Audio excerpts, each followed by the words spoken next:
Hello students. जो construction material का हमारा नेक्स्ट टॉपिक है वो आता है स्टोन क्वेरिंग। मीन्स जो पत्थर है उसको रॉक से कैसे बनाते हैं हम, ठीक है, उसके अंदर से कैसे निकालते हैं हम रॉक, ठीक है। सिंपल सा है, रॉक से कैसे आएगा जब आप उसको ब्रेक करोगे, ठीक है। तो स्टोन क्वेरिंग हम पढ़ेंगे अभी। The process by which stone taking from there parent rock bed जो होता है, ठीक है, जहां पे रॉक है, बहुत सारा पहाड़ है, पत्थर है, ठीक है, is known as quarrying. Means कि जहां से भी हम उसके जब पेरेंट रॉक से हम फाइंड आउट करते हैं स्टोन को, उस प्रोसेस को क्या बोलते हैं हम? Quarrying. There are various method to quarrying out the stone. यहां पे हमारे पास बहुत सारे मेथड होते हैं जिसके हम क्वेरिंग करते हैं स्टोन का। ओके, पहले हम साइट सिलेक्शन पे आते हैं कि जो क्वेरिंग करेंगे, जो हमारा स्टोन होगा वो साइट कैसा होना चाहिए, ठीक है। उसका साइट सिलेक्शन सबसे पहले आता है हमारे पास, ठीक है। तो साइट सिलेक्शन में क्या आता है? Geological data of rock formation from the stone carried out. हम जहां से भी स्टोन निकाल रहे हैं, जहां से भी स्टोन हमें निकालना है, उसके पेरेंट रॉक का जो जियोलॉजिकल फॉर्मेशन है उसका डाटा हमें प्रॉपर होना चाहिए, ठीक है, कि उसका प्रॉपर्टीज कैसा है। ओके, पहले हम जियोलॉजिकल फॉर्मेशन ले लेते हैं, वो कितनी दूरी पे है, कितना एरिया है उसका, वो कितना डेप्थ में गया है, उसका प्रॉपर्टीज कैसा है, ओके, किस टाइप का स्टोन है, पूरा स्टडी हमारे पास होना चाहिए। और नेक्स्ट आता है हमारा availability of tools and power and material, ठीक है, कि जो हम उस मटेरियल के लिए उसके लिए यूज करेंगे, उसको क्वेरिंग के लिए बहुत सारा मेथड है, जो उसका जो हम यूज करेंगे उसमें वो किस टाइप का होना चाहिए, ओके। या फिर मटेरियल जो है, टूल्स जो है इजिली अवेलेबल होना चाहिए, मटेरियल्स और टूल्स उसका, ठीक है। और उसमें पावर जो हमें चाहिए वो इजिली अवेलेबल होना चाहिए, जैसे जो हमारा मैन पावर है, जो मशीन पावर है, जो भी है, ठीक है, वो वहां पे अवेलेबल होना चाहिए, ठीक है। Second, tools, power and material. Next आता है अवेलेबल ऑफ डंपिंग। जैसे हम उसको वहां से निकालते जाते हैं स्टोन को, ठीक है, उस रॉक से अलग करते जा रहे हैं स्टोन को, ठीक है, तो उसको रखने के लिए और उसके प्रॉपर डंपिंग का वहां पे अवेलेबिलिटी होना चाहिए, डंपिंग होना चाहिए, ठीक है। ये डंपिंग भी बहुत इंपॉर्टेंट फैक्टर है। नेक्स्ट आता है it should not be residential area. जहां पे हम ब्रेक करने जा रहे हैं वहां पे रेसिडेंशियल एरिया उसके आसपास नहीं होना चाहिए, ठीक है, क्योंकि जो बहुत बड़ा एक फैक्टर होता है रेसिडेंशियल एरिया का, अगर वहां पे कोई रेसिडेंशियल एरिया है, ठीक है, तो वो बहुत ही डिस्टर्बेंस क्रिएट करता है, ठीक है, ठीक है, बहुत ज्यादा डिस्टर्बेंस क्रिएट करता है, ठीक है, इसलिए वहां पे रेसिडेंशियल एरिया नहीं होना चाहिए। नेक्स्ट आता है हमारा ट्रांसपोर्टेशन शुड बी मिनिमम। जो ट्रांसपोर्टेशन है वो मिनिमम होना चाहिए। क्यों? कि अगर हम ट्रांसपोर्ट मिनिमम वे में कर रहे हैं, ठीक है, तो उससे हमारा जो कॉस्ट होगा, जो कैरिंग कॉस्ट होगा, वो क्या हो जाएगा? बहुत कम हो जाएगा, ठीक है। तो ये इकोनॉमिकल सेक्शन के लिए हमारे पास ट्रांसपोर्टेशन बहुत इंपॉर्टेंट फैक्टर होता है, ठीक है।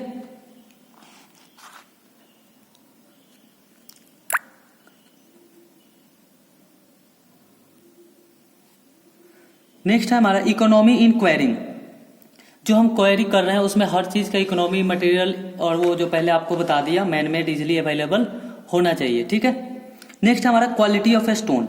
जो हम फाइंड आउट कर रहे हैं तो उसका क्वालिटी कैसा है, ये भी एक फैक्टर होता है, इंपॉर्टेंट फैक्टर की क्वालिटी ऑफ स्टोन कैसा है, ठीक है। जो क्वालिटी आया स्टोन का वो कैसा है, अगर हमें उसके रिकॉर्डिंग जो हमारा रिक्वायरमेंट है, अगर उसके अकॉर्डिंग नहीं है तो हम उस पर पैसे वेस्ट नहीं करेंगे, ठीक है।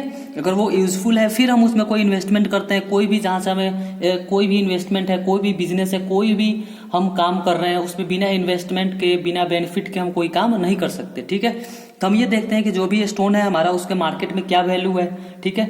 अगर उसको ट्रांसपोर्ट से कहीं दूर तक ले जाते हैं तो उसका इकोनॉमी कैसा होता है, वो जो प्रोडक्ट है वो इकोनॉमिकल होगा या नहीं होगा, या फिर ज्यादा ऐसा ना हो ना कि हम कोई भी स्ट्रक्चर बना लिए, ठीक है, या कोई भी स्टोन हम वहां से क्वेर कर लिए, उसके बाद जब हम बाहर ले गए, क्वेरी के बाद बाहर ले गए तो वहां पे बहुत ही सस्ता में बिक रहा है, ठीक है। तो मैनेजमेंट जो सिस्टम है वो हमारा बहुत ही इंपॉर्टेंट फैक्टर होता है। जो नेक्स्ट टॉपिक है हमारा वो क्या है? मेथड ऑफ क्वेरिंग, कि इसमें कौन कौन से मेथड यूज होते हैं क्वेरिंग में, ठीक है। तो फर्स्ट मेथड कौन सा है? Quarrying with the hand tool. Quarrying with hand tools, जो क्वेरिंग कर रहे हैं वो हैंड टूल की वजह तरह से कर रहे हैं, मीन्स उसमें मैनमेड जो भी है उसको यूज कर रहे हैं और हैंड क्वेरिंग कर रहे हैं, ठीक है। नेक्स्ट आता है हमारे पास क्वेरिंग विथ मशीन्स, कि जो मशीन पावर है हम उसके थ्रू क्वेरिंग कर रहे हैं वहां पे, ठीक है। नेक्स्ट आता है क्वेरिंग विथ ब्लास्ट, नेक्स्ट आता है हमारा क्वेरिंग विथ ब्लास्ट, ठीक है, कि जो हम उसमें कोई एक्सप्लोसिव लेकर उसको ब्लास्ट कर रहे हैं उसके थ्रू हम वहां पे क्वेरी कर रहे हैं, ठीक है। जो नेक्स्ट आता है हमारा, तो इसको हम एक एक करके अब डिफाइन करते हैं। तो फर्स्ट टॉपिक है क्या हमारा, फर्स्ट टॉपिक है क्वेरिंग विथ हैंड टूल्स। इसके अंदर क्या होता है प्रोसेस हमारा, सबसे पहला आता है डिगिंग और एक्सकावेटिंग। डिगिंग और एक्सकावेटिंग के क्या होता है, इसमें हम मैनमेड के हेल्प से जो हैमर होता है, शॉवेल्स और चीजेल्स, उसको लेकर हम इसमें डिगिंग करते हैं पहले, ठीक है। एक बड़ा सा खुदाई करते हैं उसके चारों साइड से, ठीक है। नेक्स्ट आता है हमारा हीटिंग। हीटिंग में क्या करते हैं, जो टॉप सरफेस है रॉक का उसको हीट करते हैं, ठीक है, ताकि वो ब्रेक करने में इजी हो जाए, ठीक है। नेक्स्ट आता है वेजिंग। वेजिंग में क्या होता है, वेजिंग में ही हम उसको ब्रेक करते हैं, पहले इसको हीट कर दिया फिर वेज करेंगे, ठीक है। जिसमें क्रैक हो कोई आप स्टोन का देखो, कोई भी आप जब किसी भी रॉकी एरियाज में जाते हो तो क्या देखते हो, आर्टिफिशियल सा एक उसमें क्रैक्स और लाइन सा बना होता है, ठीक है। उसका हमें बेनिफिट क्या होता है, उसका हमें ये बेनिफिट हो जाता है कि जैसे फॉर एग्जांपल ये कोई रॉक का है, ठीक है, इसमें ऐसे क्रैक्स पड़ा हुआ है, ठीक है, हमें इसको ब्रेक करना है। तो क्या करते हैं हम, इसके अंदर चीजेल्स को लगाते हैं, जो वेज हैमर होता है उसको लेकर उसको हैमर से उसके ऊपर फोर्स लगाते हैं, जिससे वो ब्रेक कर जाता है इधर को और इधर को, ठीक है, वो ब्रेक कर जाता है। तो इसलिए हमें ये वेजिंग करना होता है उसके बाद, ठीक है। और जो नेक्स्ट हमारा आता है वो है quantity with quarrying with machine, means with the help of machinery power, जो भी मशीन पावर है उसके हेल्प से हम क्वेरिंग करेंगे, ठीक है। तो इसके अंदर क्या क्या आएगा, different types of machine are available to make the stone process और quarrying process, like hammer machine.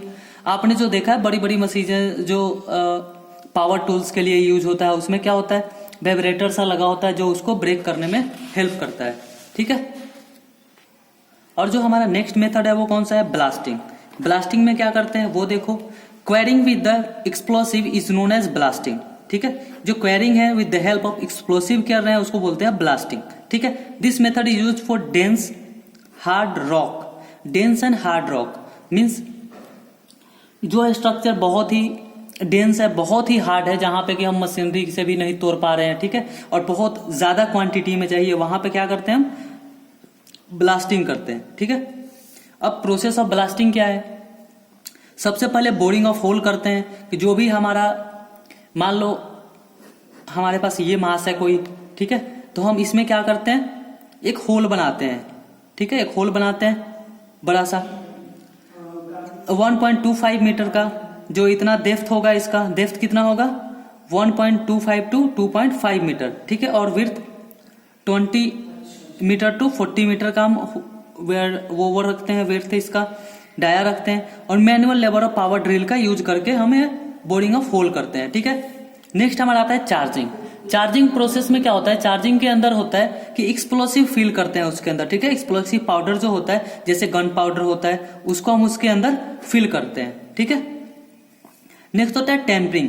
Tampering में क्या होता है कि जो हमने होल किया उसके अंदर हम सेंटर में होल करके उसमें डैम्प, क्ले और पाउडर फिल करते हैं, ओके। द नेक्स्ट आता है हमारा, ये टेम्परिंग का मैंने आपको बताया।